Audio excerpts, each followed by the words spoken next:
Well,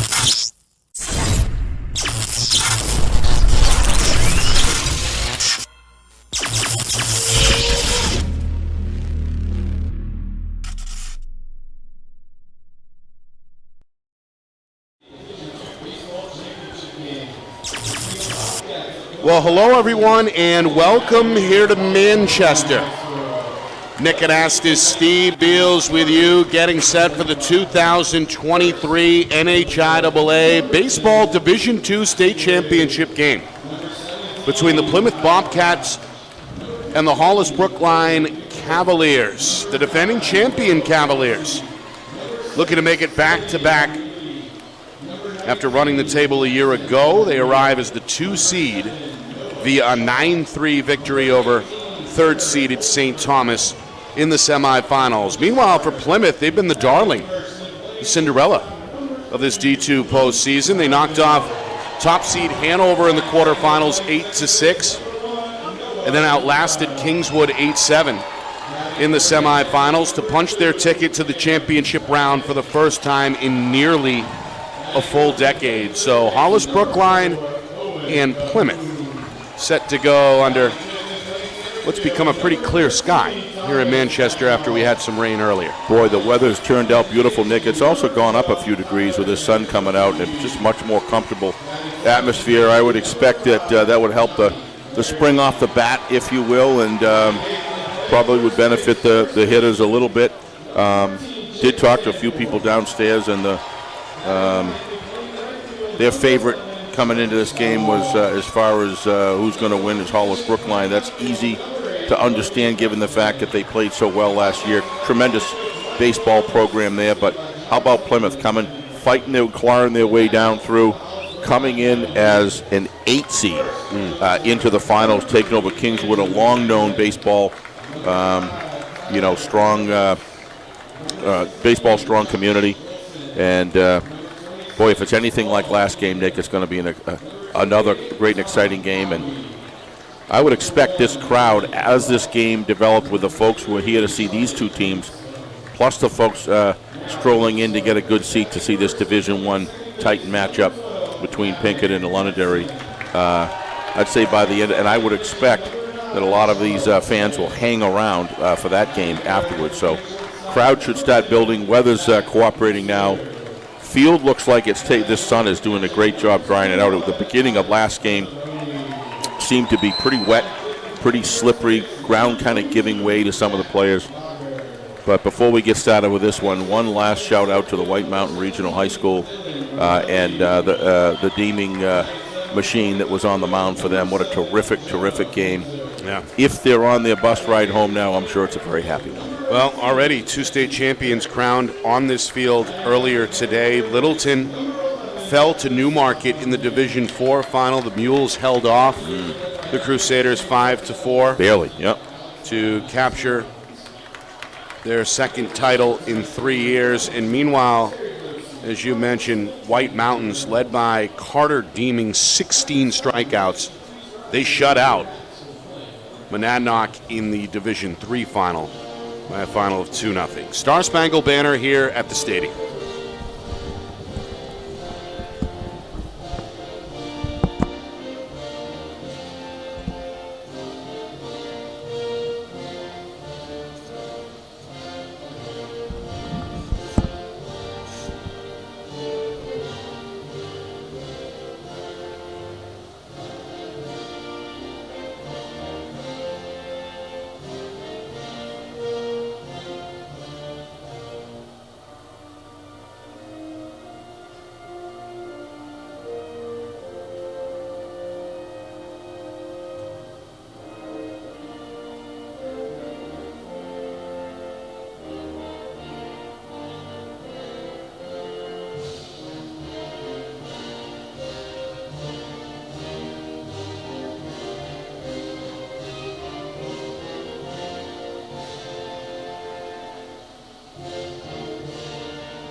Well, set to get underway momentarily here in Manchester, just past the bottom of the 4 o'clock hour on the East Coast. Nick Anastas, Steve Beals with you, and a growing crowd getting set for the third state championship of 4 here today at the home of the Fisher Cats, Delta Dental Stadium. Bedford resident Brian Troop will be behind the plate. He's got over 30 years experience of calling the balls and strikes. Terry Dustin, Brian Smith, Barry Reynolds, first, second, and third base umpires, respectively. On the hill, Johnny Flaherty. We'll have it for Plymouth. We'll see him in just a little bit, but we'll get our first look at Charles Hale, who is the Hollis Brookline starter. And Hale, wearing number 9, the senior, pitching in his final high school game. Hollis Brookline as the 2 seed, the lower seed. They'll be the home team in this 7-inning affair. So they're in their white uniforms with the blue hats, and Plymouth in their road grays with the navy lettering and red trim. Really like the Hollis Brookline white uniforms. They're literally white. They're bright white, and with the blue contrast there, they really look sharp in the sunshine. Remind me a little bit of the Texas Rangers. I was just going to say the same thing. Very much so. I always liked their uniforms. Yeah, so did I. There's just something about that blue that just stands out. And, nothing off-white about that. But so much for uniforms. It looks to me like the field conditions, Nick, have dried out. That batter's box looks a little more firm right now, but most importantly, for the safety of players, the turf looks like you can tell that it's drained a little bit. So credit to the staff here for covering it. And we saw our own Cat Doyle out there working for the Fisher Cat program here at the stadium, and helping out with a whole crew there, doing a great job getting at the rain cover, and looks like everything's in great shape. And I think we're clear for the sunshine all the way through the next 2 games. Yeah, it rained for almost an hour and a half. We had a delay for Game 2, the D3 final, by about 80 minutes before we got off the ground.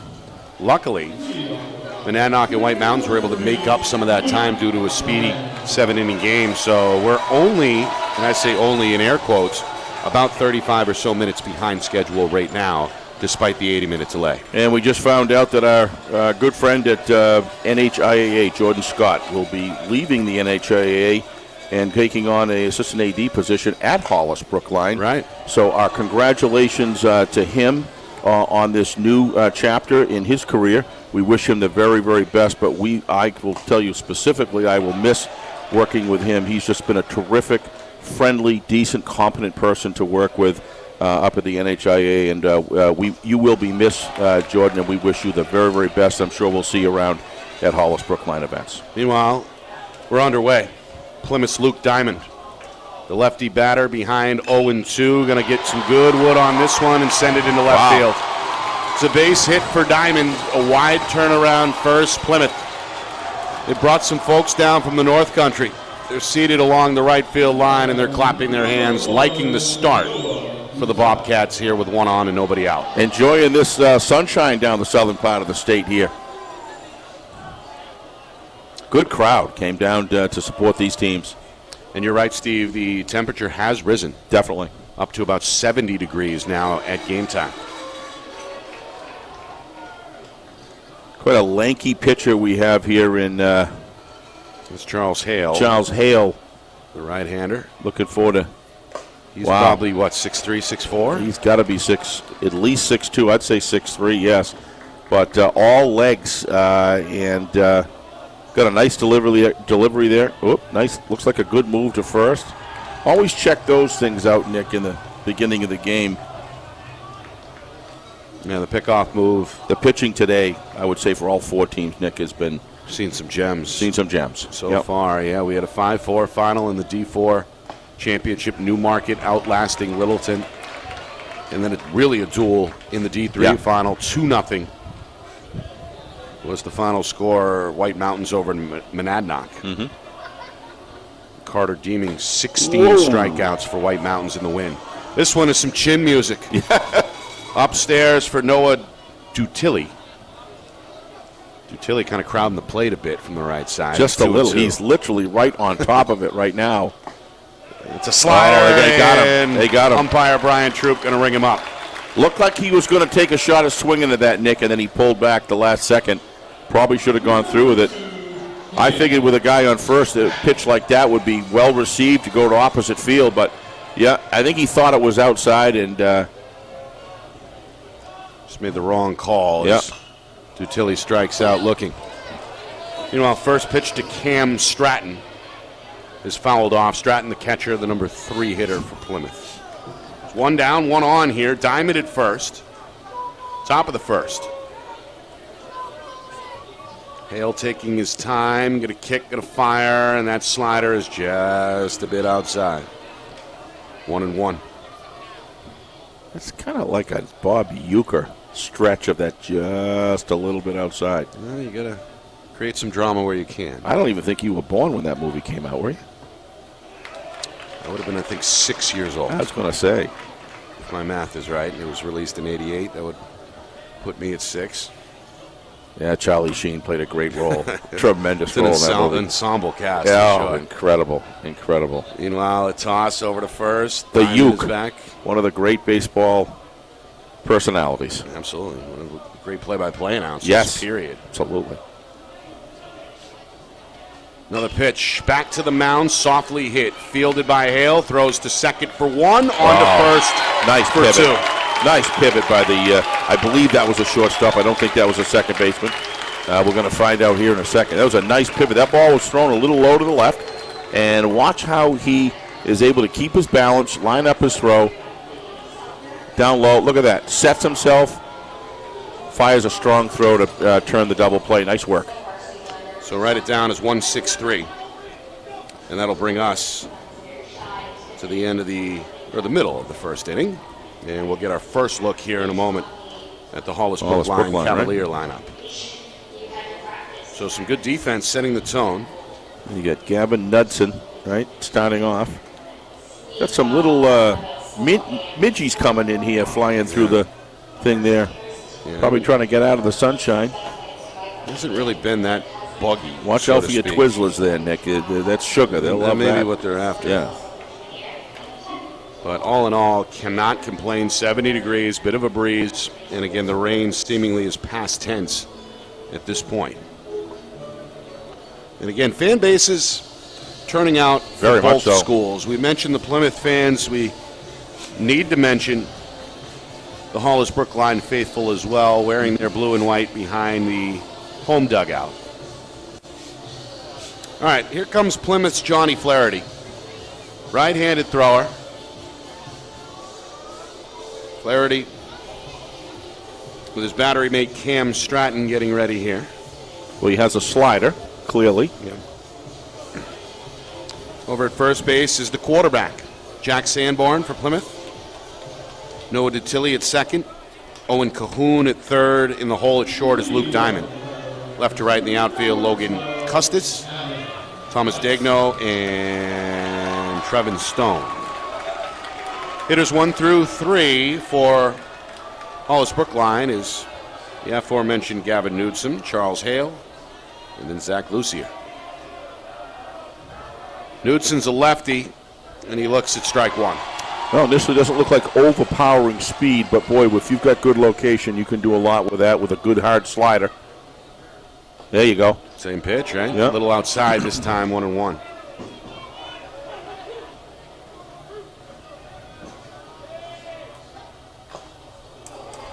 Yeah, he's... That one will bounce away. They're going to rule it a strike 1 and 2. I don't know if they've had a pitching clinic where they've had every pitcher together and say you need to pick up the pace, because I'll tell you, this has been across the board. This is essentially the 5th pitcher in a row. Well, never mind the relievers that we saw, probably the 8th pitcher in a row that we've seen that works at a very, very fast pace, and even more so than even just a year ago, Nick. I don't know if this is a trend, but certainly appears to be. Ooh, just missed the outside corner coming in. Another ball outside, barely 2-2. Yep.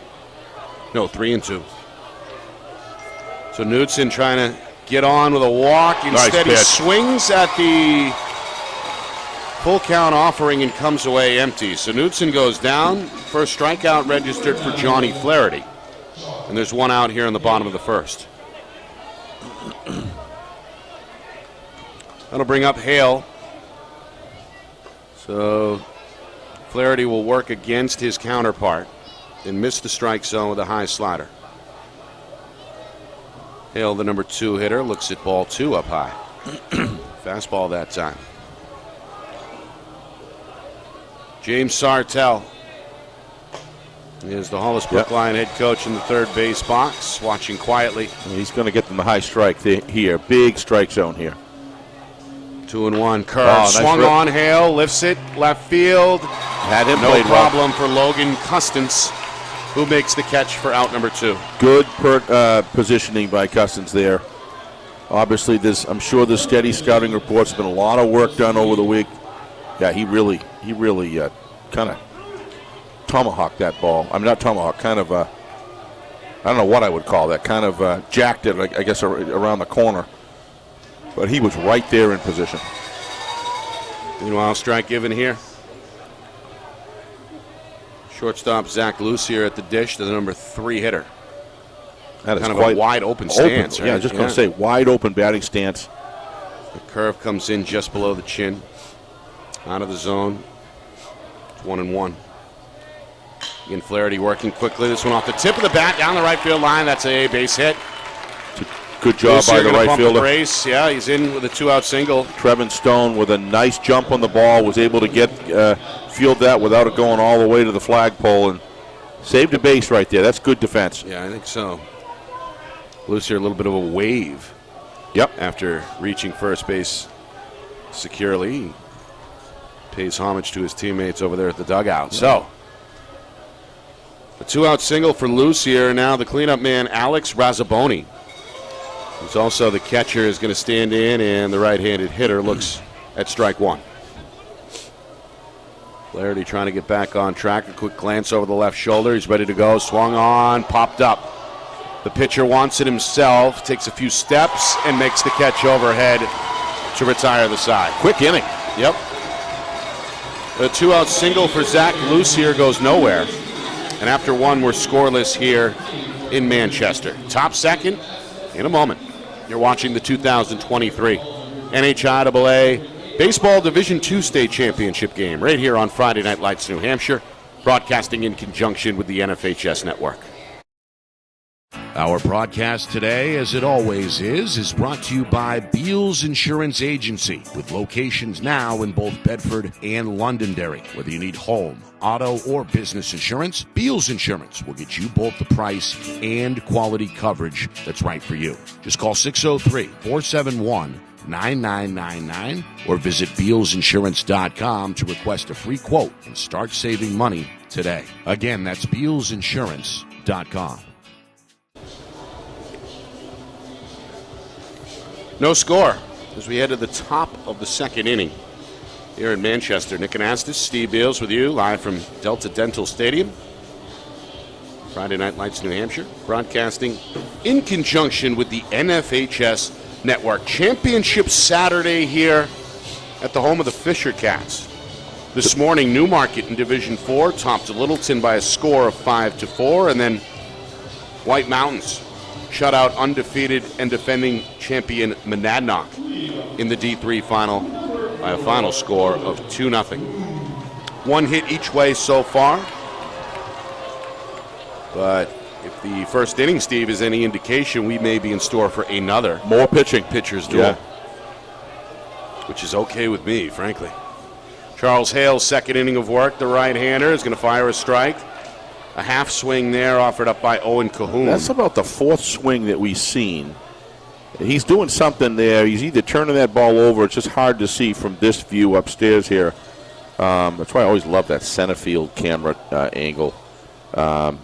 If you can get, that's a nice pitch right there. It looks like he looked a little low, but it'll be Cahoon followed by Thomas Degno, Tyler Dekutowski is the sixth hitter and the DH. Meanwhile, little 1-2 count. As Hale finds the strike zone on a slider, and now goes to the fastball, swung on off the tip of the bat, down the right field line, and foul.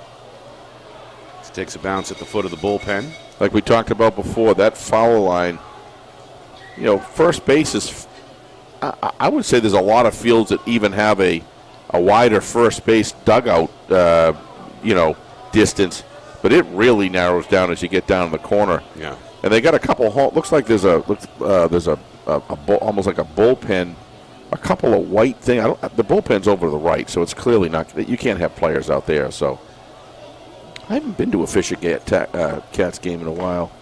Strike 3. After being here, Nick, and kind of feeling this, I might have to take one in. They bring up Cahoon looking. Second strikeout for Charles Hale. Well, it is certainly one of the better ballparks in the region. It is. It really is. And not a bad seat in the overall, house. from what I understand, they do about as well as expected. Yep. At the AA level. Been able to hold. They've been here for a long time now. Long time, and they're going on 20 years. Permeating themselves in the communities. And meanwhile, this is the left-handed hitting Thomas Dagno, the center fielder with one down. Mm-hmm. No score here in the top of the second. The nice fastball pitch. Again clips that outside corner. Yep. And it's 1-2. Plymouth got their leadoff man on board with a single to start the game as this one's fouled off. But then a 1-6-3 double play ended the top half of the first inning. Could have been just a 6-3 if he had let it go, because he was right in position. They had that ground ball, but clearly shows that they're capable of turning a double play pretty effectively. Yeah.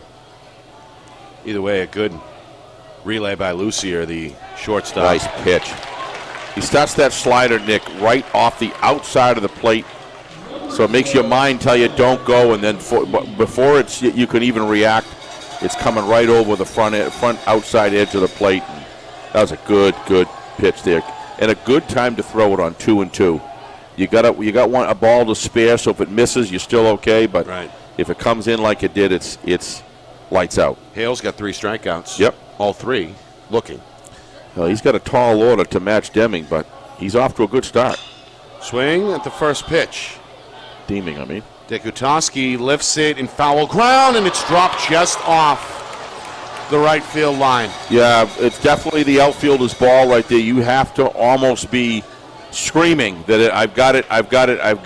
Yeah. And a little bit of confusion there. Still, the ball could have been caught, and should have been caught, but almost a collision there. And I think that traffic, if you will, caused a right little fielder, bit of concern. Jesse Gertz just couldn't quite squeeze it and finish it off. Had some words with Jack Lager, the first baseman, who was also in the area. So those two hoping to get on the same first page. Baseman's job is to continue going until he is clearly called off. Right. So an outfielder or a shortstop for that matter, has to tell the first, second, and third baseman that they've got it, and of course the pitcher as well. So Dekutowski, meanwhile, behind 1-2, hoping to extend the inning for Plymouth. Slider is outside. They're going to appeal up the line to the first base umpire, Terry Dustin, who says he did not go around, so 2-2.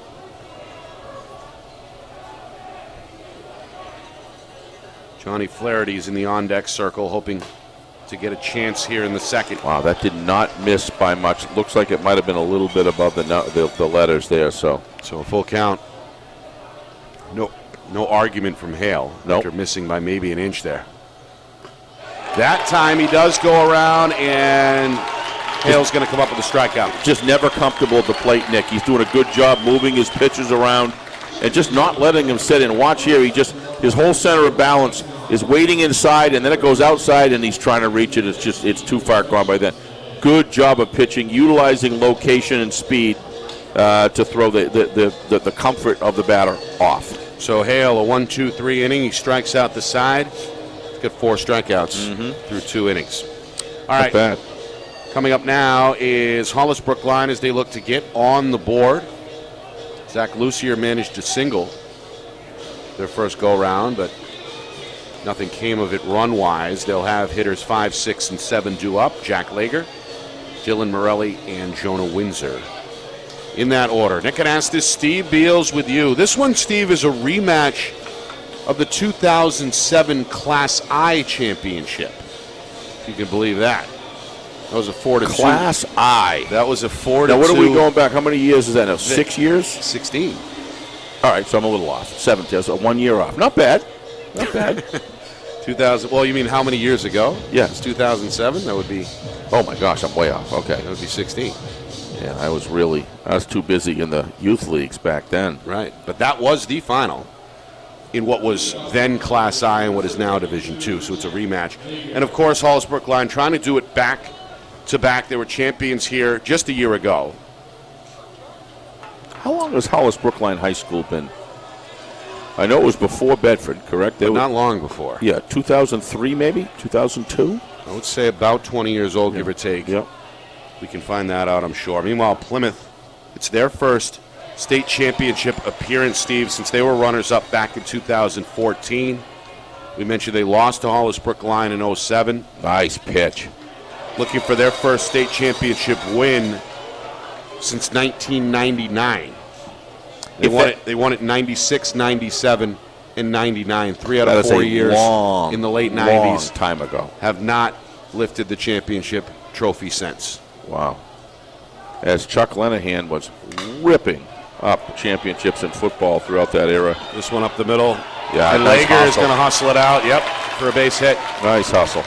That's Jack Lager showing the hustle up the first base line. He's got the second Cavalier hit here. Well, and is on board with nobody down in the watch bottom how of the fast he second gets inning. out of the box. Hits the ball, sees it, immediately he's into a full strided sprint, and just left no margin of error there for the fielder. And look, he got down that line quickly. Nice hustle. Got his team an opportunity to score with somebody on base. Good effort by the shortstop. Very. Luke Diamond, but just too much to ask there. Now the lefty, Dylan Morelli. Another kid with an open stance. Going to take a strike here. 1-1. Nobody down. Go ahead run on first is Lager. Morelli, the number 6 hitter. For head coach James Sartell. Little bit of a lead. Pitch, hit towards first. It gets by Sanborn into right field. They're going to send Lager over to third. The throw, though, is going to be in time, and the tag is going to get him out. I don't understand this, Nick, trying to stretch a short ground ball into right field. Why you're trying to stretch that out? There's no need. You've got 1 out. You don't have 2 outs. Even at 2 outs, I don't know how to do it. 1 out, why would you? I mean, it's not even down on the line. It's right in the direct field of play. It's a short throw. Watch how shallow he is in right field, and he tries to go first or third of this. It's a good throw by Trevin Stone. Very good throw and a nice and a good tag at third by good tag at third. Now watch how shallow he is. Look at this. He's barely in back of the. There's not even any question. Any kind of a throw, even was off target, and he's able to run over and make the tag. Yep. I just don't see that as a good high percentage. A little overambitious maybe on the base pass for Lager. And I don't even know if he was even waved on, Nick, to be honest with you. He may have done that on his own. Meanwhile, curve outside low. So now you've New hitter is Jonah Windsor, by the way, the number 7 here. Yeah, I mean, now you've got a totally different situation here. 1 on, 1 out, as opposed to potentially 2 on with no out. Well, those are rally killers right there. I mean, that's how you build rallies, is have no outs for 3 or 4 spray hits and then a 1 out and then a couple other hits. That's how you build run production. And when you give the defense an easy out, that's just going to set you backwards for sure. Morelli does get the single and then legs it out to to second. After the throw from right field, got the lead runner, Jack Lager, out at third. Nick, that does not appear to be a curveball. To me, it's a good, hard slider. When you look at it from upstairs. Another one. Yep. Nice pitch. It's got movement. I'm surprised that wasn't one lands a little low. Was that low? I can't tell from here how low it is. They look good coming across the plate, but like you say, he's right there. 2-2, swing, fly ball right field. Underneath it is Stone, makes the catch. Tagging it second, on his way to third is Morelli. He'll arrive without a throw. So Windsor, I suppose, does the job. He advances the lead runner, and now with 2 down. Yep. Jesse Gertz will try to bring him home. But 2 down rather than 1. Could have first and third with nobody out, or with 1 out right now. And if he overthrew the cut man, you'd have second and third. The lefty is Gertz. And the right fielder looks at ball 1 outside. A lot of lefties in this Cavalier line. Yes. Nice pitch. Yep. He's really relying on that slider, Nick. He's using that more than the heater. With the inside slider, too. We've seen him go out and in. Nice pitch. Try out this time and clip the corner. 1 and 2. Sitting his spots now. Yep. Johnny Flaherty trying to keep this a scoreless game. Jesse Gertz trying to bring home the bacon. Right back to the mound. Flaherty is there. He'll jog to first and toss it to complete the out. Inning is over. We remain scoreless as we head to the third. Johnny Flaherty with a sneak out of a jam there with a 1-3 over to first base. Custom made at 1 hopper. Boom. Right in the pitcher's hand. All right. 2 hits in the inning, but nothing to show for it. As Hollis Brookline strands 1. Right back to Manchester in a moment. Third inning on the other side. You are watching the 2023 NHIAA Division II Baseball State Championship game right here on Friday Night Lights, New Hampshire, broadcasting in conjunction with the NFHS Network.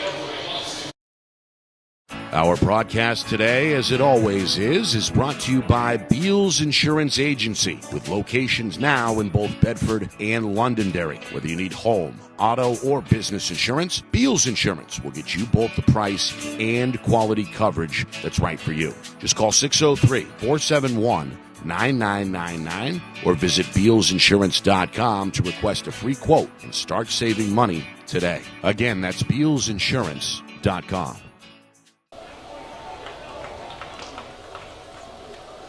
Bottom of the order due here in the top of the third. Plymouth and Hollis Brookline scoreless.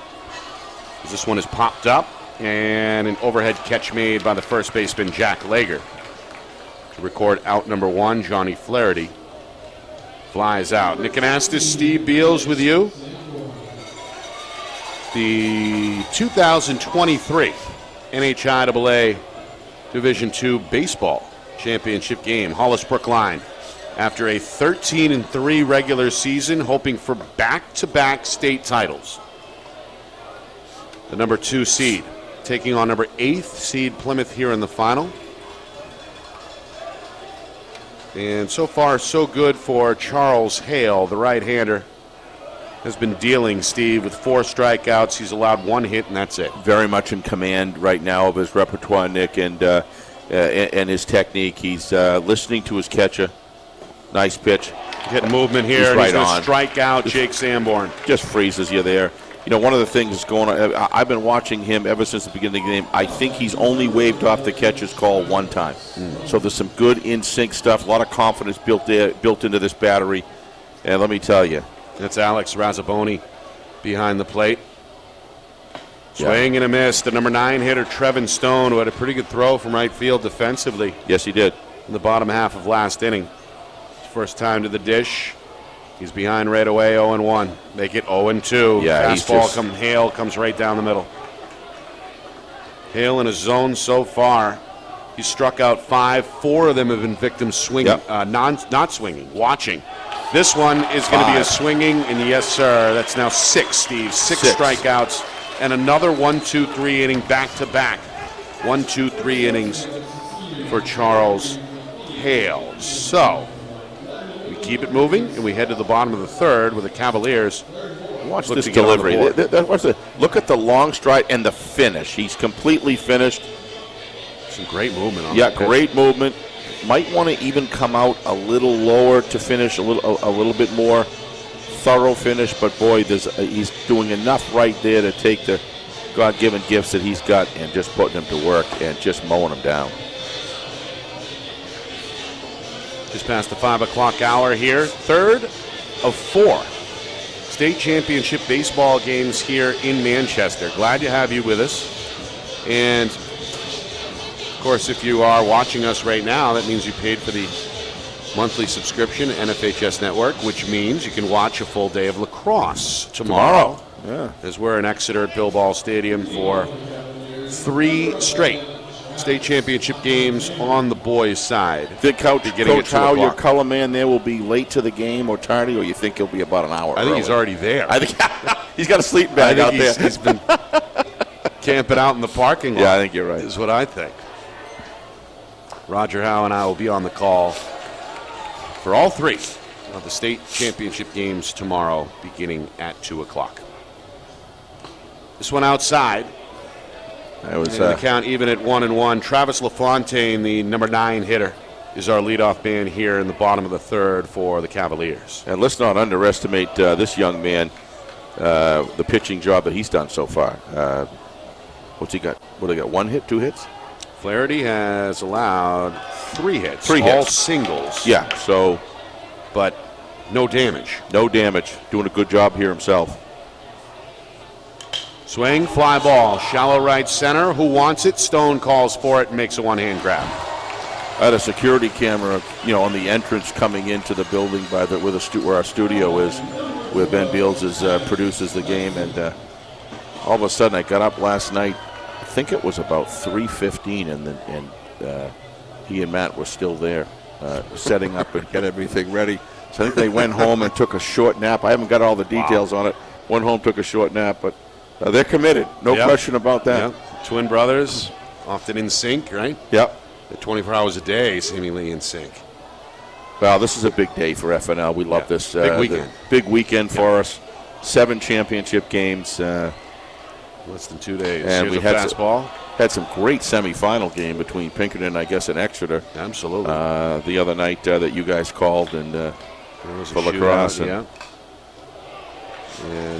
there's so much stuff going on. Try to cover as much as you can. Really a great spring season in general, as usual. Yep. This one fouled back.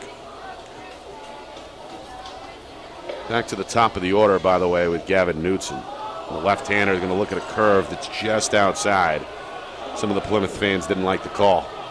And there was some exciting stuff in the girls' championship lacrosse game division. Whoa, good rip. Knutson high in the air, right center alley. To his left is Daignault, who's going to make the catch. Tricking me a little, Nick. It looks like it's going off the bat with much more force. And then just kind of hangs up there. Kind of hangs up there. I don't know if there's a wind behind it or I'm just, nice, good job. Plenty of lift on it, but enough time to allow the center fielder to range over. His batting arc was a little bit upward. And meanwhile, another slider from Flaherty that seemingly has been the go-to pitch. Trying to work Charlie Hale. That sounds like Hale, a name you'd hear in the pros, right? Charles, a strong name for sure. Yep. We'll find the strike zone. Well, it's a question of who's going to blink first, Flaherty or Hale. The 2 pitchers have been outstanding, at least so far. Sure have. Hale obviously trying to help his own cause with 2 down. Behind 1-2. Flaherty's curve swung on, lifted straight up. Center field. Daignault, no problem. Little skip to his left. Pulls it in. Back-to-back putouts in center field. It's a 1-2-3 inning. We head to the 4th, still scoreless. Who's going to blink first? Plymouth or Hollis Brookline? We'll see on the other side. You're watching the 2023 NHIAA Division II Baseball State Championship game right here on Friday Night Lights, New Hampshire, in conjunction with the NFHS Network. Our broadcast today, as it always is brought to you by Beals Insurance Agency, with locations now in both Bedford and Londonderry. Whether you need home, auto, or business insurance, Beals Insurance will get you both the price and quality coverage that's right for you. Just call 603-471-9999 or visit BealsInsurance.com to request a free quote and start saving money today. Again, that's BealsInsurance.com.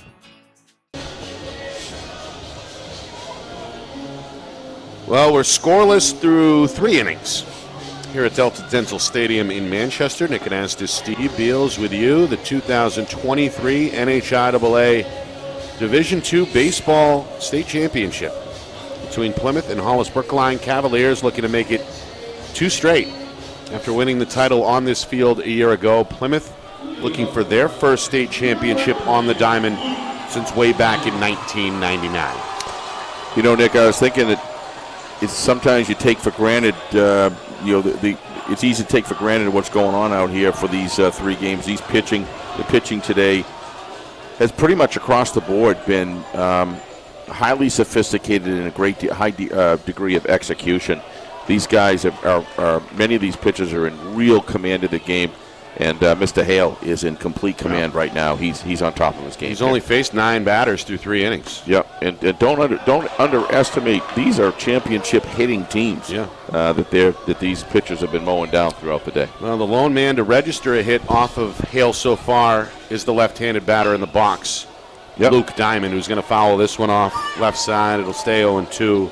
Diamond had a single to left field his first time up, but then was victim to a 1-6-3 double play, which ended the top half of the first inning.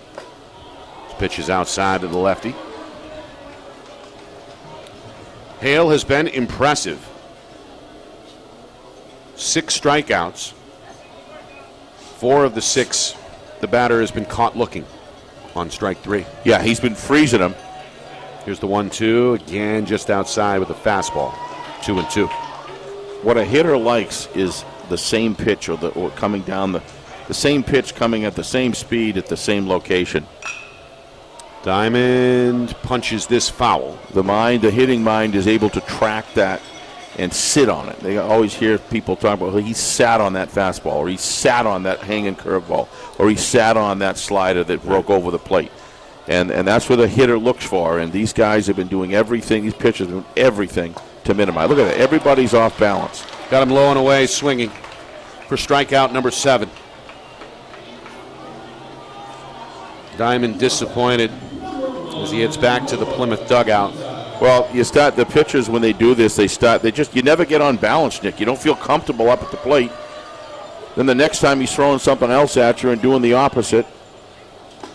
Hale going to start with an upstairs pitch, 1-0. Don't underestimate the catchers that have been playing in this game, in these this third game. Yeah. These guys a lot of respect for the catchers. I think that's one of the most underrated positions in all of sports. Totally. If you ask me. Because a goalie in hockey, for example, it's about how he minds the net, right? I mean, and there's some strategic things around that, but a catcher doesn't have to do everything. Has to do all that behind the plate and literally kind of call the game for the pitcher. It's just an incredible position. Never mind how physically taxing it is as well. This one popped up halfway down the first baseline. The batter gets in the way. Boy, what is going to be called for interference. Yeah. He's out.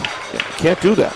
Yep. We saw that actually conclude the Division IV championship game this morning with bases loaded. The contact was made between base runner and shortstop. This time, the ball's up in the air. Exactly. And in the way is the batter on his way to first as we see the collision there. He ran into they have a full right to go after and field the ball. And in that situation where they're in the base track, in the base path, the umpires will understand that they have the ability to go around that batter. And they'll give them the latitude to do so. But running into him is not an option. So Dutilli is out. And there's now 2 down, despite the objections. Well, if you don't do that, right? Plymouth head coach Mike Boyle, who was not You're going to have guys purposely bowling guys over so they can't catch it. It has to be a rule. It has to be in place. Right. Fastball outside. It's the number 3 hitter, Cam Stratton. We happen to have a college softball umpire on our staff. We do, John Barron. Yep. And he came up and said clearly that the official made the right call. In the Mules game in the first Division IV championship, made exactly the right call. We said the same thing up here, same situation. We agree that it was the right call to make, and these guys are. Yeah, and I don't think Brian Troop is going to get fooled for 1 minute. No. He's been doing it a very long time, all up and down the country. Really, he's a local guy, and he was all over it, no hesitation there, signaling the out. Meanwhile, this one is appealed to first, and Terry Dustin says he didn't go. Yeah, I think he was right. I don't think he broke the plane there, Nick. Close. So 2-2 to Stratton. I think it was the high pitch that made it look like that. We're going to see it right here. I think the high pitch made him he held back. This time he doesn't. Strike 3. Yep. Tried to pull it back, but Struck it was out the too side, late. right? And Stratton is a little upset with himself. Did he strike out the side? No, he had one fly out. He had the fly out, that's right. But 2 of the 3 did strike out. Now he's got 8 in counting as we head to the bottom of the 4th inning. Another goose egg on the board for Plymouth. Hollis Brookline still trying to break through and get themselves on the board. A good opportunity to do so coming up with the heart of the order. Lucier, Razzaboni, and then Lager. Yep. This field, for a batter, should be very friendly because the depth of this field forces the outfielders to play back. There's a lot of space and the alleys are large. Right. And the chase is long if you hit it well. And we just haven't had a couple, but I think we've had 2 balls that probably, pierced the alleys. And I expected a lot more hitting today than we've seen so far, but I don't see anything wrong with the hitters that they look like. And again, they're scoring runs all year. Look back on these games in order for them just to get here in the tournament. Right. They put up some, a lot of 8s and 9s and 11s and 12 runs. So this team can hit. This is just pitching at high school pitching at its finest. Really. At its finest. Yeah, you go with your ace, right? If you can. Depends on who's available, etc. But these teams have had a few days to rest and typically reset the rotation. So the best of the best coming forward, and we have not been disappointed.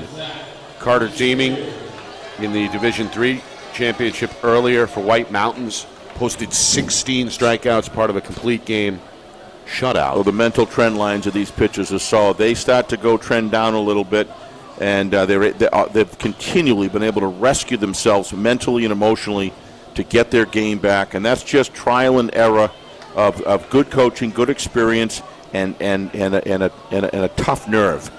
Don't quake, don't break. Stay in there. Curve low and away, 1-1. Lucier is the hitter. He has 1 of 3 Cavalier hits so far against Johnny Flaherty.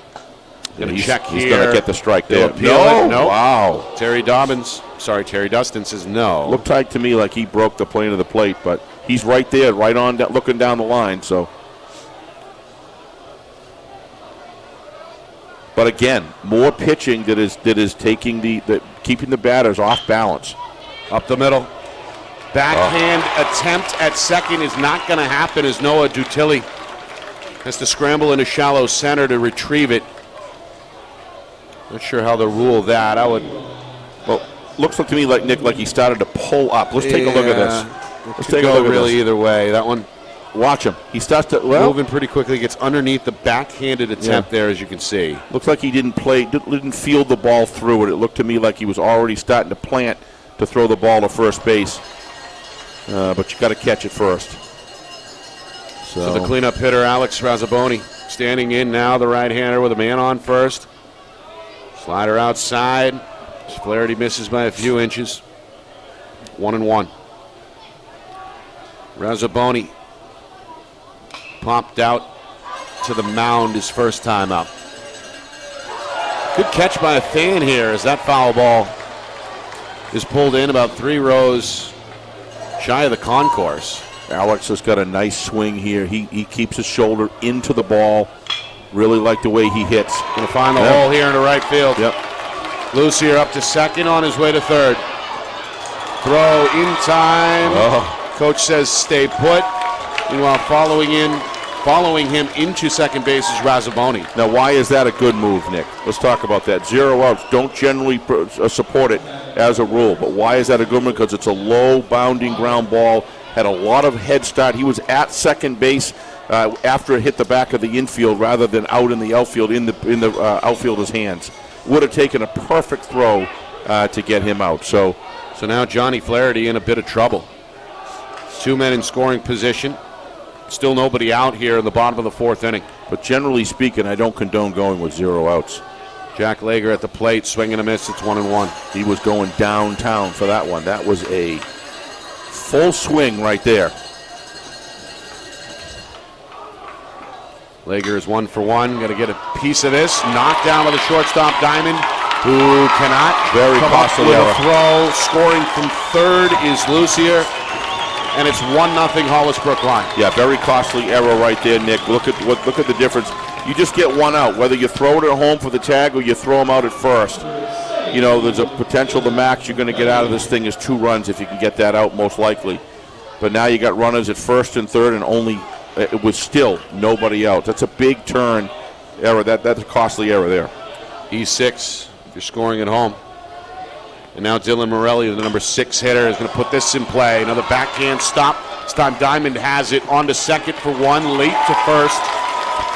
Scoring from third is Razzaboni. And it's 2-0 Cavaliers. Nice job there. Tough ball to field. Make sure you get that one out. No way you're going to get him out at first. But now you got a 2-0 score. So the error clearly cost at least 1 run there. We'll see what they can do from here. 6-4 fielder's choice. Lager is out at second. Morelli is at first. And as a pitcher, we've got ourselves one out here in the bottom of the fourth. Yeah, he's pretty vocal right now. He's upset. This is what happens. Errors get inside pitchers' heads as well, Nick, because this has all happened with some ground balls. There's no ropes or anything like that. He's pitching himself a good game. You can see now he's frustrated, but he's got to keep his composure. It's 2-0. It's not 12-0. And make sure he gets these 2 outs. Jack Windsor is the batter. Jonah Windsor, pardon me. Yeah, he's very frustrated. Look at that one outside. He may have been looking for a home plate call there, Nick. Going to gun one to first. Just cause, I guess. If this continues, the runner was on first. If this continues, if I was the coach, I'd go out, pay a little visit out there, just try to calm him down, let him know he's not alone. We're with him. It's the little stuff. You got to go out there and settle him down a little bit. Well, he finds the strike zone there. Yep. Over the outer half of the plate, 2-1. Another quick pitch inside. No, I meant strike call. if it continued. So he's got himself back. Yep.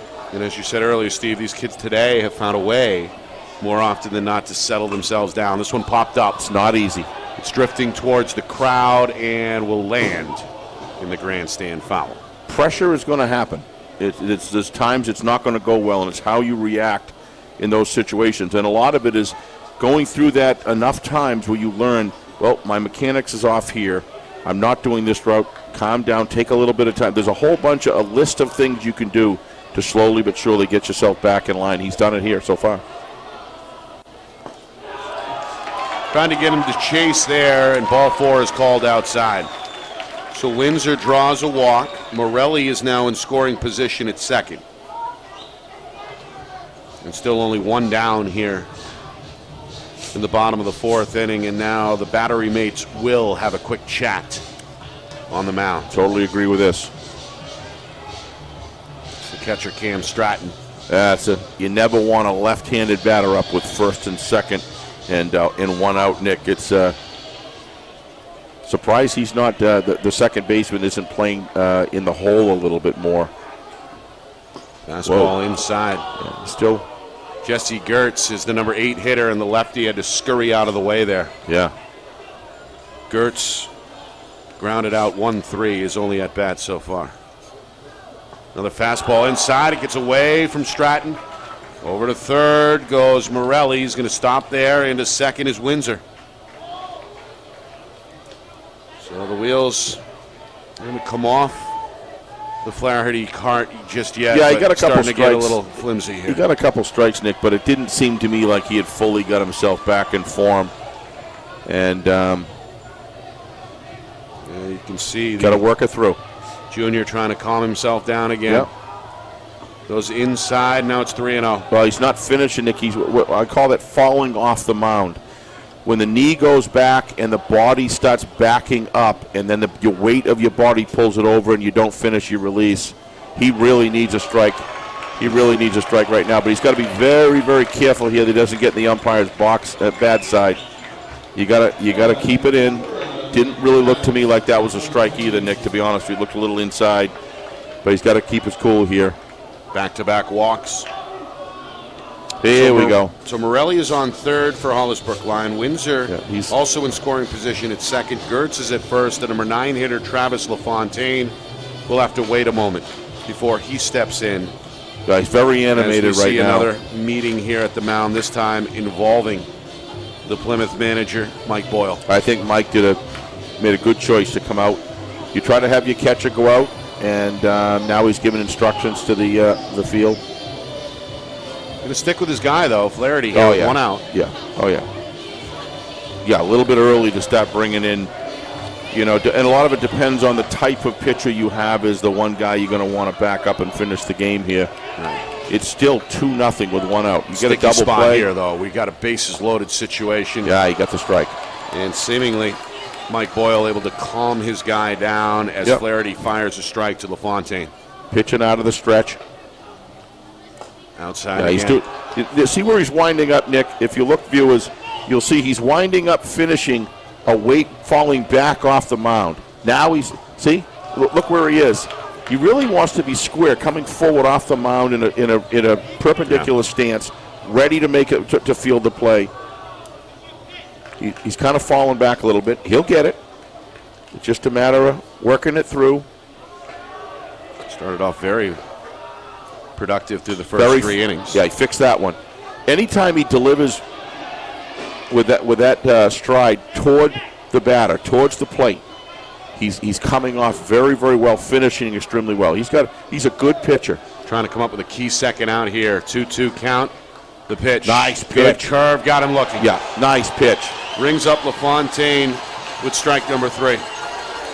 That's his second strikeout. Now 2 down here in the bottom of the 4th. Yeah, it's a batter-by-batter, pitch-by-pitch process of getting himself back.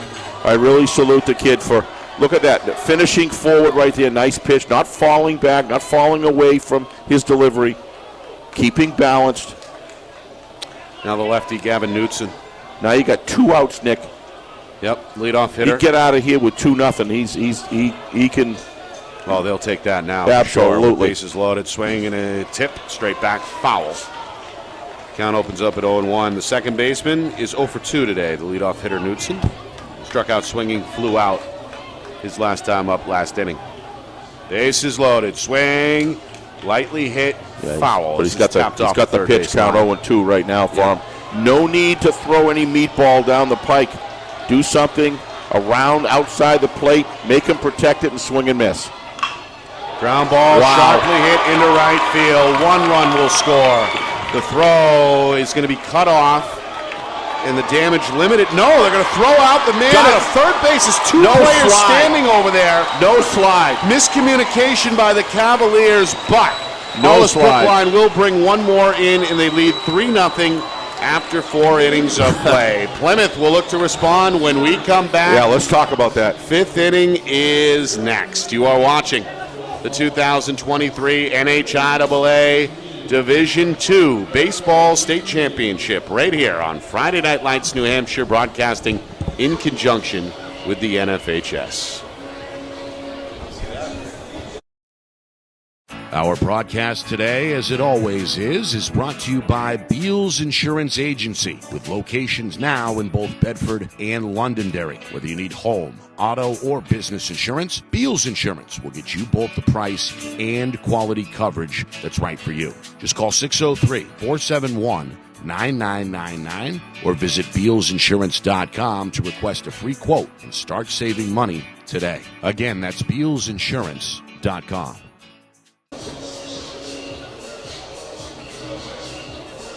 Back here in Manchester, Nick Anastas, Steve Beals with you. Hollis Brookline, your defending Division II champions, up on 8th seed Plymouth by a score of 3-0. 3 runs coming a moment ago in the bottom of the 4th inning, and that sets up Charles Hale, who has been virtually untouchable. A 3-run cushion as he begins to work here in the top of the 5th. Swing and a miss. He is on the mark. His delivery, his mechanics are just outstanding right now. This is the cleanup hitter, Owen Cahoon. Watch his delivery. He's coming right forward, straight over the plate. He's just nailing it. He's in his zone. Mechanics is everything. Delivery, release. It's all so important for a pitcher. He's had 8 strikeouts through 4 innings of work.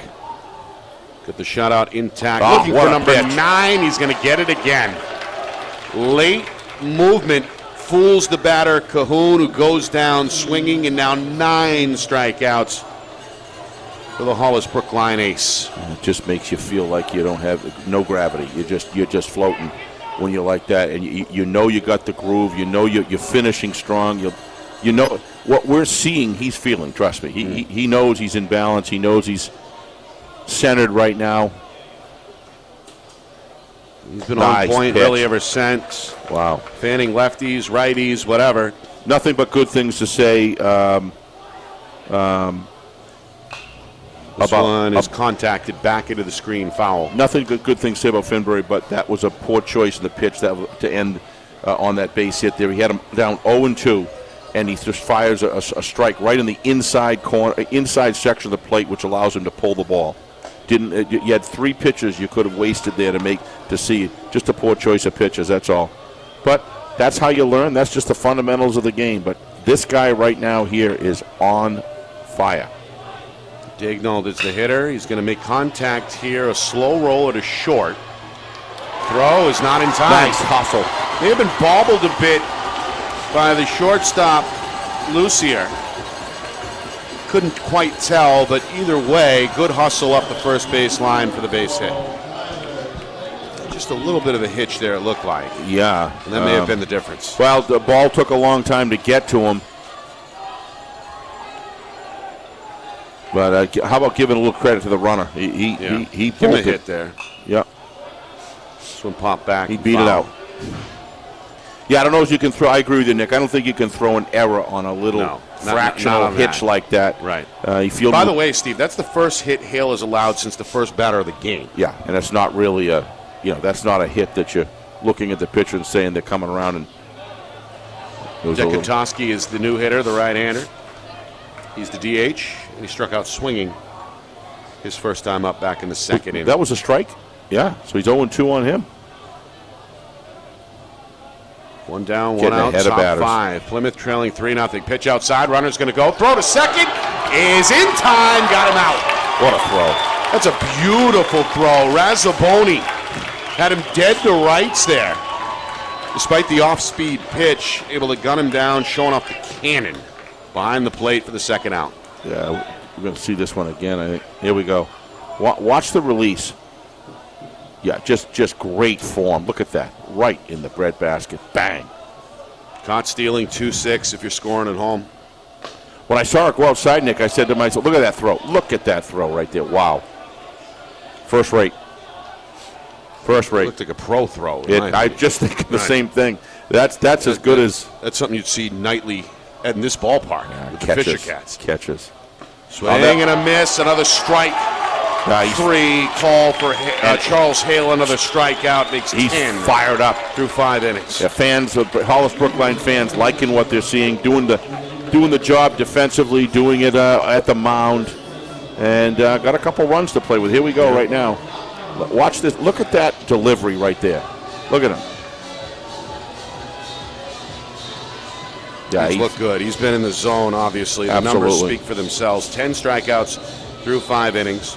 Plymouth does scratch out 1 hit, but cannot convert as their base runner eventually thrown out. Do we have a new pitcher?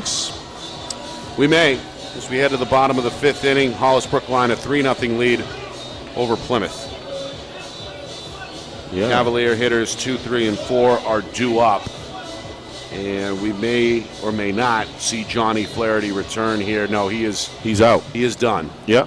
We're going to get a look now at the Plymouth reliever Logan Finkel Jr. Couple mistakes by he's also an outfielder by Finbury, but I got to tell you, he pitched. He's a good pitcher. Yep. Yeah. He's. Is he a senior? Who's that? Flaherty? No, Finbury. Finkel's a junior and Flaherty's a junior. They're both juniors. So they're both juniors. Yep. Wow. Yeah, I think the future's bright for this Bobcat squad. Steve, only 3 seniors on the entire roster. So most of the unit will be back next year. And Hollis Brookline, as we know, they're a program hoping for their 2nd straight state championship. If they can get over the finish line. It was a 13-3 regular season. They closed out the campaign with 6 straight wins to earn the number 2 seed. Got themselves a first-round bye, a quarterfinal win over Bow. That was a low-scoring 3-1 affair. And then put it on St. Thomas 9-3 in the semifinals to advance. Well, Charlie Hale's going to lead off here. Give him a chance to help himself. Hitters 2, 3, and 4. Hale, Lucier, Razzaboni. In that order, and a strike is given.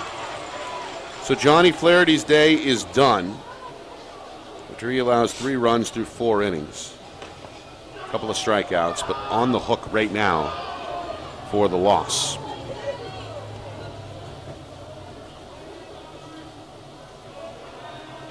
Finkel, the lefty, against Hale, the righty. This one popped way up and way back foul.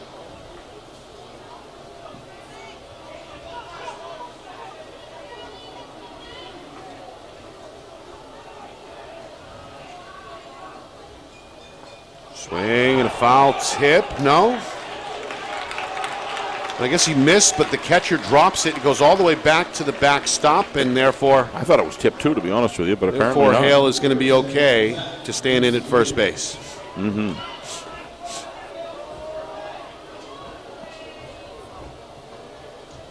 And Zach Lucia comes up to play, up to bat. So Hale at first. He's looking to slow the pitcher down a little bit. Lucier's going to watch strike one come over the inner half of the plate. Lucier, 2 for 2, Steve. A couple of singles. And got that 3-run affair started last inning for the Cavaliers. To foul this one back. It's 1-1. Get a good crowd here today. Folks coming in and out over the course of the morning, over the course of the afternoon, and expected again this evening.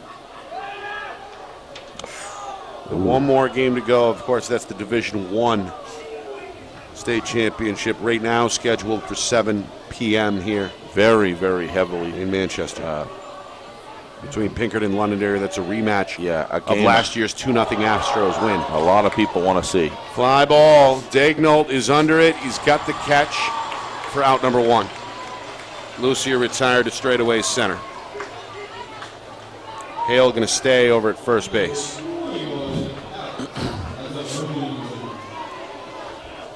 That'll make way for the cleanup man, Alex Razzaboni, who is 1 for 2 today. So far, so good for Finkel. This one pushed into the stands, foul, just off first base. Hollis Brookline, I'm sure, is not comfortable with only 3. We saw what happened in the last game with 5. Right.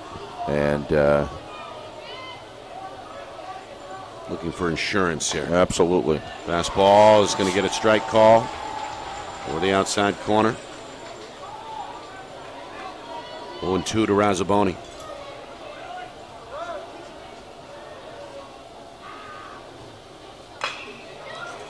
This one through the hole. And a base hit. Looking to stretch his Hale. Oh, look out. That ball sailed. Watch Watch the out. head of the third baseman. Hale halfway home, going to turn around. The catcher's got it. Fires to third. There's the tag, but he missed it. You can't do that, Nick. You've got to straddle the bag. Well, Hale got underneath the tag attempt and is ruled safe at third. Up to second. Now watch this. Forgotten about is Razzaboni. You want to talk about positioning. He's way off the side of the bag, and he leaves an open space rather than having the bag straddled. He should be straddled on the bag with his glove out so he can just drop. Watch him. He's way outside the bag. His target, he's going to create a target that's away. That gives an inside position for him. That's really, really smart base running by Hale. Yeah, pretty good slide there. Very good slide. But he doing the limbo. But he did things. He did not position himself over the bag properly to be able to make that play for those who are aspiring third basemen. Swing and a miss. What a great position. I was lefty, so I couldn't. The hot corner. Yeah. Oh, yeah. You got to love third base. Jack Lager. Played a little third, believe it or not, Steve. Believe it or not, I did as a lefty in softball. A little different in softball, but not much of it. It was a long time ago now for me. First and outfield. Fouled off. Yeah, now 2 strikes here on Lager. Just only 1 out. here in the bottom of the 5th inning. Hollis Brookline threatening to add to their 3-0 lead in this seven-inning affair in Manchester. Swing, line drive, shallow center. That's another base hit. Hale is going to score easily. They're going to send Razzaboni around as well. He'll score from second. And the Cavaliers add 2 more. It's 5-0. You want to see a nice piece of hitting. This curveball, in all fairness, did hang a little bit. But you know what? It was down low enough where it could have faked a lot of weaker hitters. Watch him keep his hips back. See that? I wish we could have had that in slow motion. But about as textbook as it gets. It's textbook hitting. That is the 3rd time Lager has reached base today. But if you ever want to see someone, it's a 2 RBI. Bang. That's just great hitting. Yep. Putting yourself in a position where that bat and those arms are behind the hips, which allowed him to hold back and drill it. The lefty, Morelli, sends this one skyward off the left field line. Good hustle, but 3 different Bobcats will not get there. Yeah, they're starting to get around on this young pitcher here. Throwing 2 now to Morelli. Still only 1 out here in the bottom of the 5th. Yeah. 2-run single for Jack Lager. But that was a costly error. I don't call it an error. But it was a costly positional mistake there on third to let him get back safe. That's cost him another run. Now you've got the 5-0 lead that Morelli they're looking for. Taps it to third, barehanded by Cahoon across the diamond in time. Yeah, and look who's over there on third base covering behind him. That's just a great job right there. Lager up to second. Yeah. Morelli retired 5-3. Great play there by Is it Drummond? What's that? What's his name? His name, shortstop number 3, Drummond? Diamond. Diamond? Yep. I'm sorry, I'm reading Nick's my chicken scratch. Yeah, yes. well. All right, I haven't got my glasses on in full disclosure. I but can't read my own writing with glasses, so what does that say? Well, Windsor can't see this one. And it's a strike called over the outer corner. But that's just heads up by Diamond. Know where you're supposed to be. Stops the runners advancing. Nice job. Strike. 0-2. Outside corner, off-speed pitch. Windsor is 0 for 1 with a walk. Again, Lager is at second. Hollis Brookline's lead is now 5-0 with 2 down here in the bottom of the 5th inning. Fastball just low and outside. Nice charge and bare hand by Cahoon, too, and he fired a strike to first base. Great play. Nice play. Textbook third baseman play. Curve outside. Yeah, he's down, getting down a little bit low in the dirt there. He's not going to get that call. Strike zone's been high all day, really, by all 3 umpires we've seen so far behind the plate. I don't mean too high, just chopper. Third base. It's going to get under the glove of Cahoon. It's backed up by the shortstop, Diamond. But again, the runner advances. Lager to third. And Windsor is safely aboard at first. Replay here. He did not have to charge that ball. That ball was going to come to him. Just kind of caught it between hops because he charged it. I really believe we're going to see it better here. Yeah, he could have stayed right where he was, fielded that ball, and had plenty of time to get it over to first. But it's hard when to judge that. It's tough to judge that when it bounds so high like that. You say, what are you going to do? He chose to charge it and just caught it in the middle of the hop. So the number 8 hitter, Jesse Gertz, will stand in. He's the 7th man to the plate this inning to face Logan Finkel. But if they get an out here and get out of the inning, they got to stop the damage. You can't keep on letting runs come in at this juncture of the game. Finkel has surrendered 2 in relief of Johnny Flaherty, who allowed the first 3 runs to score all last inning. Especially the way Hale's pitching. Yep. And Charlie Hale on the other side has been virtually bulletproof. Yep. The left-handed Gertz, awaiting the pitch, swings and misses. He's behind in the count now, 1-2. Finkel trying to get out of a jam without any more damage on the scoreboard. Plymouth trailing 5-0.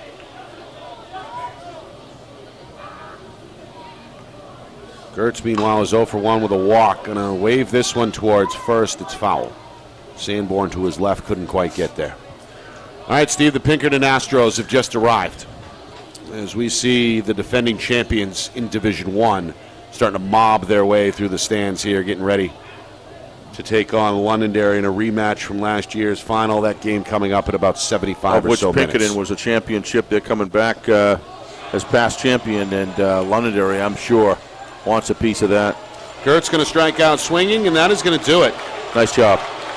So 2 are left stranded. However, Hollis Brookline adds 2 more runs to their lead, and it's 5-0 as we head to the top of the 6th inning. The hour grows late for Plymouth. It is. Can the Bobcats come alive? We find out on the other side. You are watching the 2023 NHIAA Division II Baseball State Championship game right here on Friday Night Lights New Hampshire, broadcasting in conjunction with the NFHS Network. Our broadcast today, as it always is brought to you by Beals Insurance Agency, with locations now in both Bedford and Londonderry. Whether you need home, auto, or business insurance, Beals Insurance will get you both the price and quality coverage that's right for you. Just call 603-471-9999 or visit BealsInsurance.com to request a free quote and start saving money today. Again, that's BealsInsurance.com.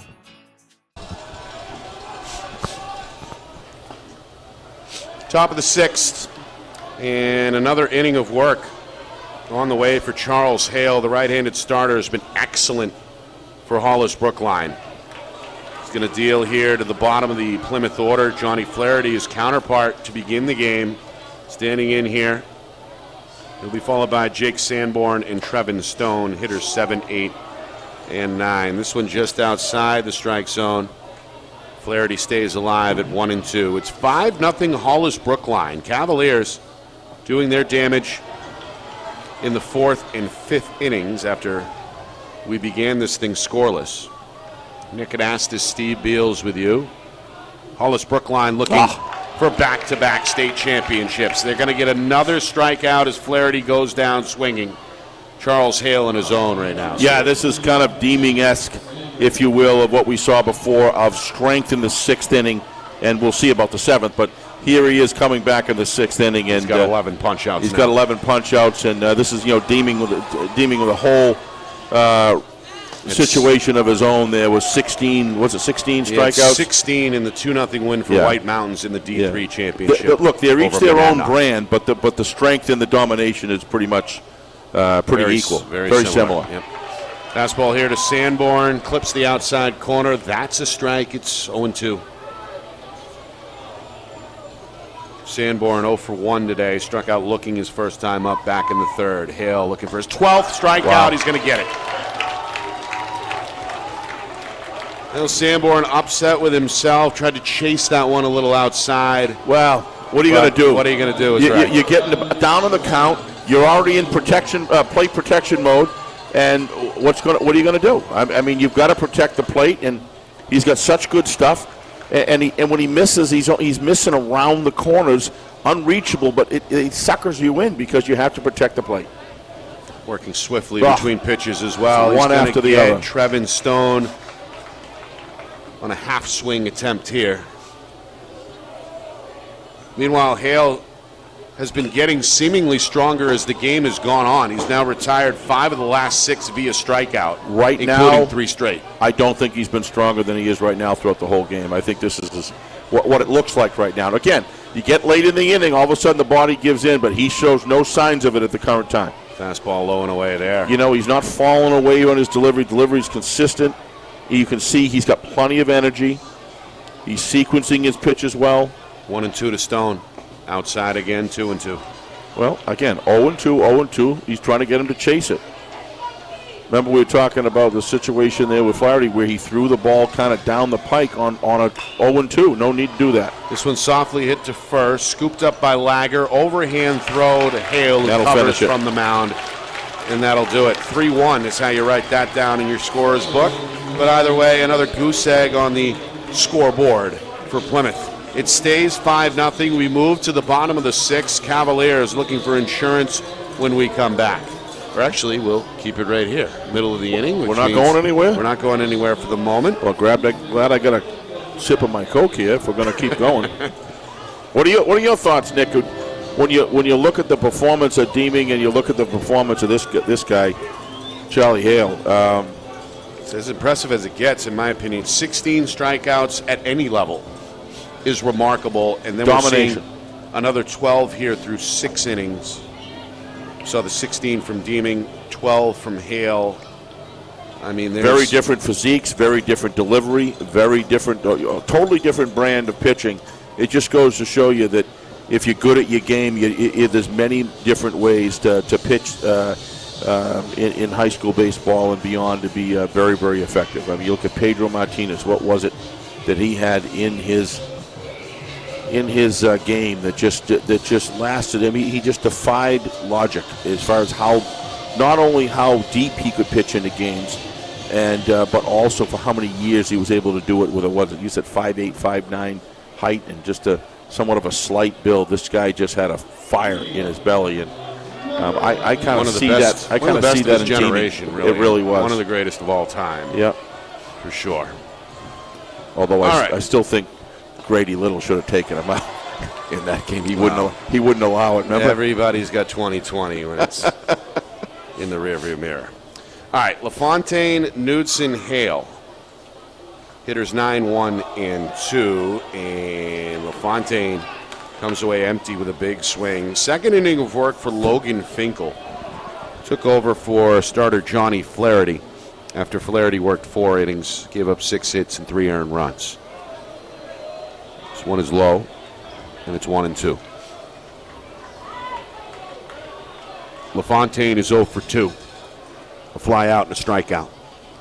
The lefty Finkel is going to strike him out again. Yeah, pull the plug on a little bit. Nice pitch.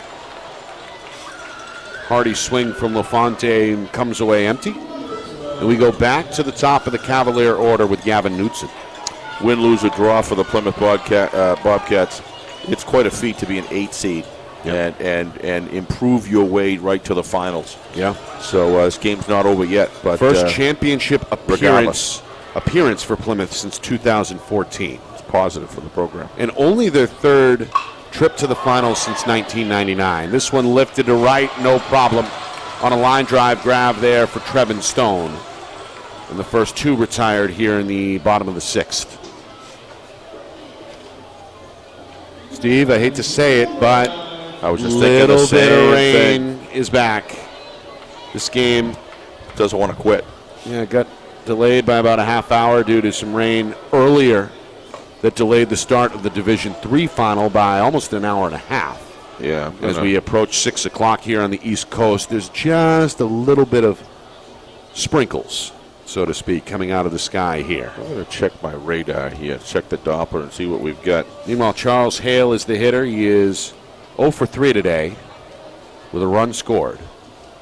But the story is what he's done with his arm on the mound. This one in the air to his left, ranging from center field to make the grab is Thomas Degno. And that'll do it. A 1-2-3 inning for Logan Finkel is going to bring us to the 7th inning. A 5-0 lead for the Cavaliers. Can they bring home the bacon for a second straight year, or will Plymouth stage a comeback for the ages? We begin to find out on the other side. You are watching the 2023 NHIAA Division II Baseball State Championship game right here on Friday Night Lights New Hampshire, broadcasting in conjunction with the NFHS Network. Our broadcast today, as it always is brought to you by Beals Insurance Agency, with locations now in both Bedford and Londonderry. Whether you need home, auto, or business insurance, Beals Insurance will get you both the price and quality coverage that's right for you. Just call 603-471-9999 or visit BealsInsurance.com to request a free quote and start saving money today. Again, that's BealsInsurance.com.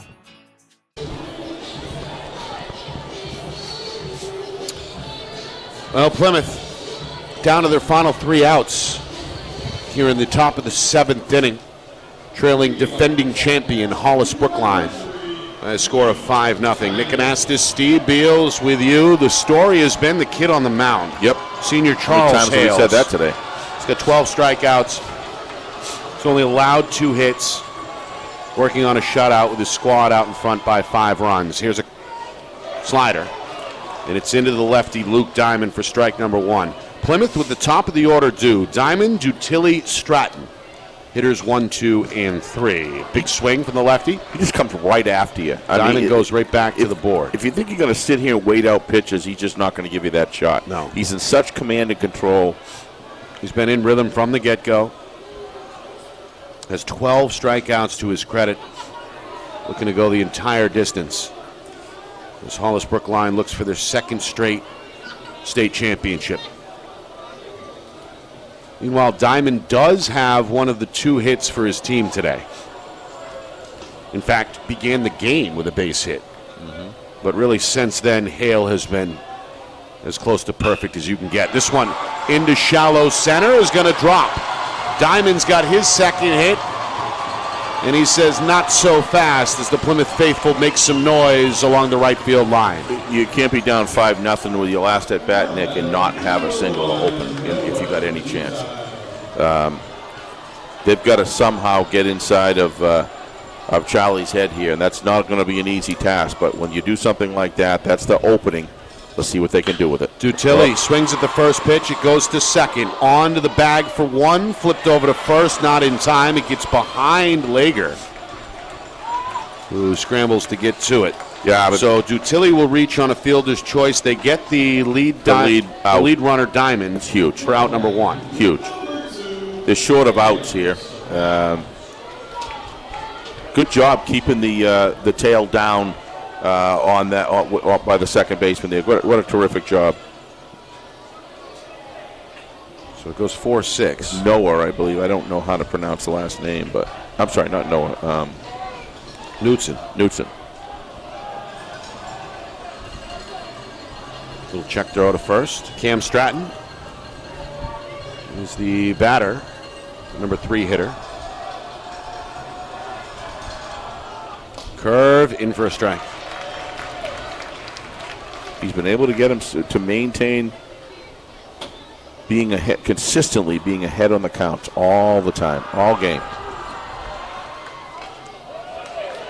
Then coming right after you with a hard second strike. Foul tip, 0-2. Meanwhile, Coach Boyle over at third base, in constant communication with his base runner, Noah Dutilli, who's got a decent lead off the bag at first. 0-2, just outside, and Stratton will live to see another pitch. That was close. Stratton 0 for 2. Hit into a 1-6-3 inning-ending double play back in the first inning. Struck out looking. And he'll strike out looking here.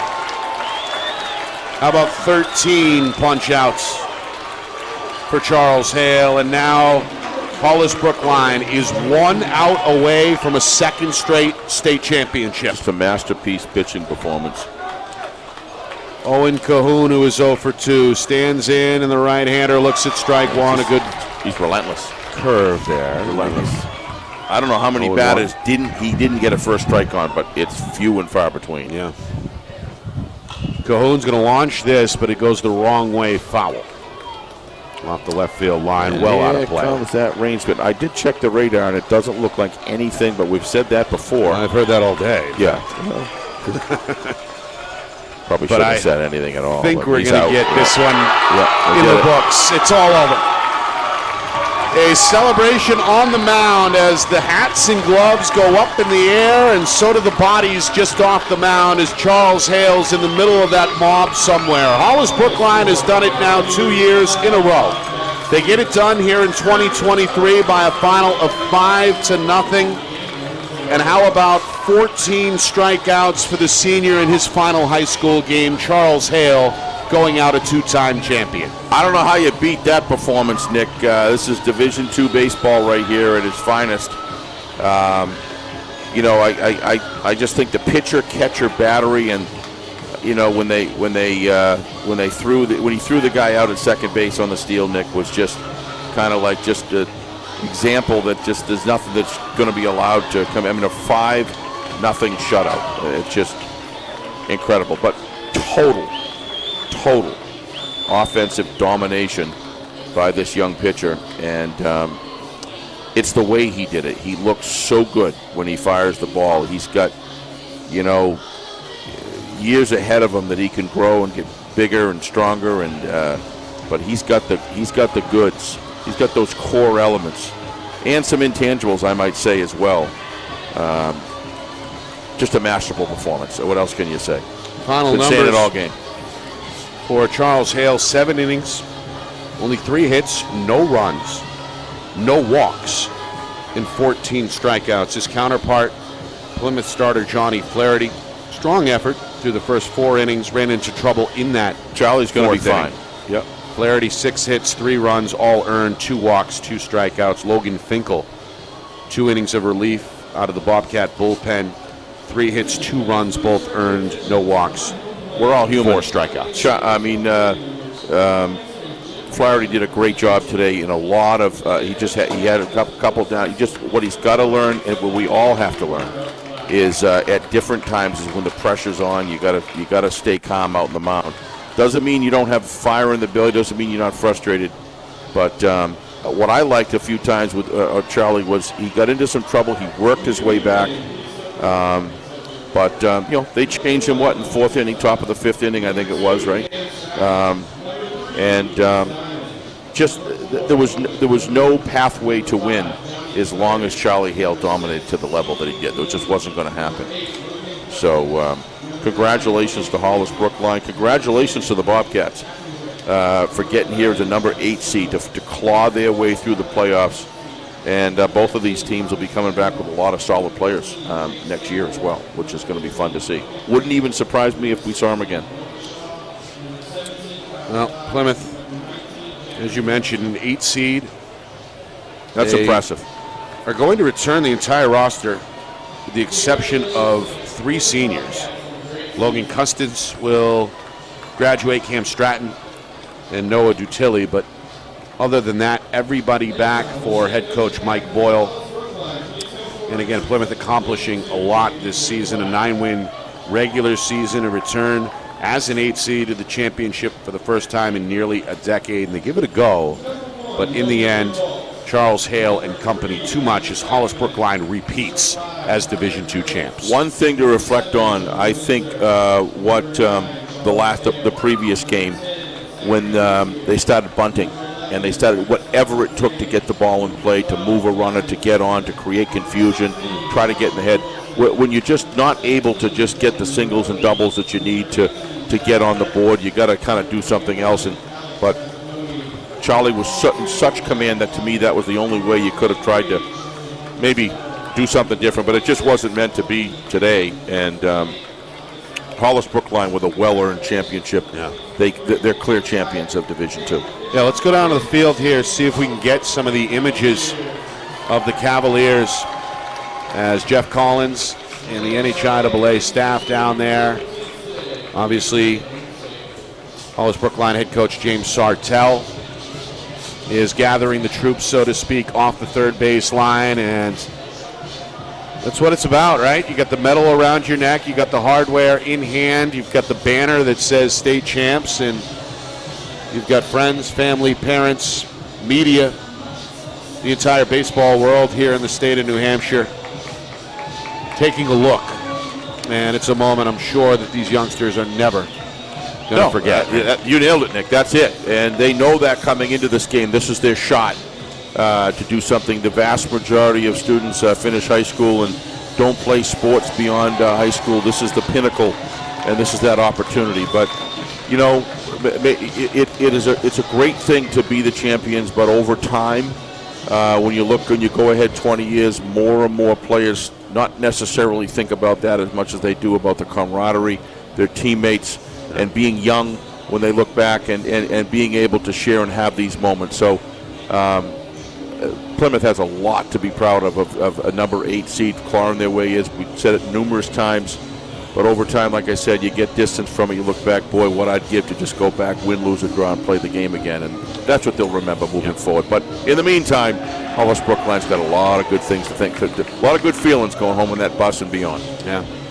It'll be a party, I'm sure, down Route 3, down Route 22, and all the way back to Hollis Brookline High School as the Cavaliers celebrate for a second straight year. And don't go away.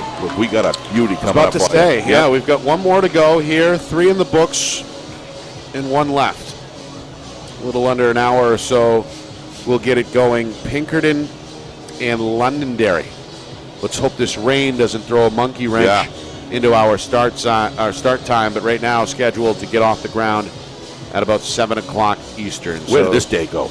Take a quick break, and we'll be back before you know it with the finale, the heavyweight fight, the prize fight, so to speak, between Pinkerton and Londonderry. It's a rematch of last year's Division I state championship, which was won by the Astros. For Steve Beals, I'm Nick Anastas saying so long. Final score, finals time, Hollis Brookline 5, Plymouth nothing.